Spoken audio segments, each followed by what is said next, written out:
Memory has no precise location, just like they cannot find a self. So it means either memory is an illusion, just like the self. So why do I remember, Mark? Let me tell you why you remember. And you take that as a pass. Because the self controls linear time. So the self will hold on to what happened in the moment and shoots it to you as the past, as a memory. But here's something even deeper than that. And researchers have done this. They've analyzed people that have memories 5 years, 2 years ago.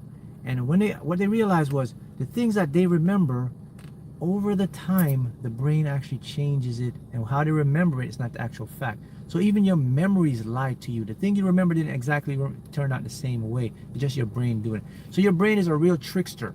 It's doing a great job of just matching and putting things the best as it can just to make sense of your reality. Facts.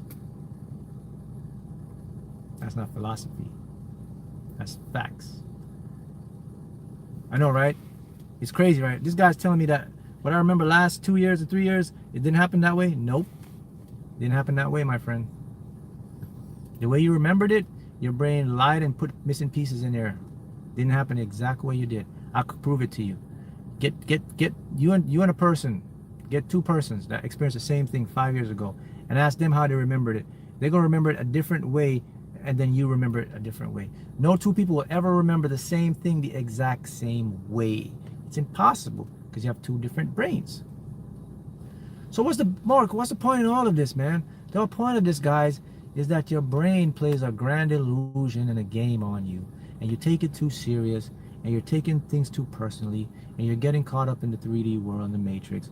All you got to do is go into the being, focus on your desires, know what you want, let it go, become nothing and everything, and then let it manifest and then enjoy the state you're in. That's all it's talking about.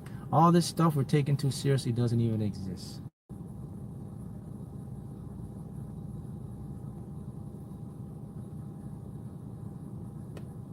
Right?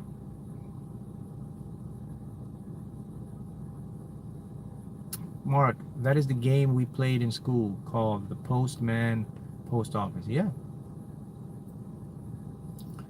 So this is some information for you.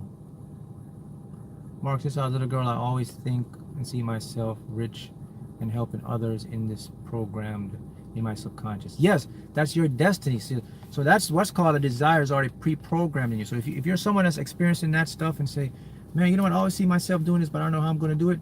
You've already done it. You're just running a replay. So somewhere down the line, it's going to work out for you. But you have to disassociate yourself with the self, though, so you can truly enjoy that stuff. Because the self can create resistance from you receiving it. It's not going to stop you from getting it.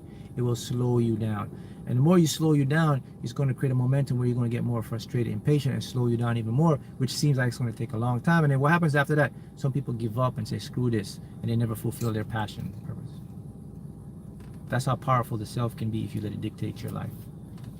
So don't let the self control you. It's an illusion. Become the being, the authentic, fifth dimension. The being lives in the fifth dimension, the self lives in the 3 dimension. Do you see how it works?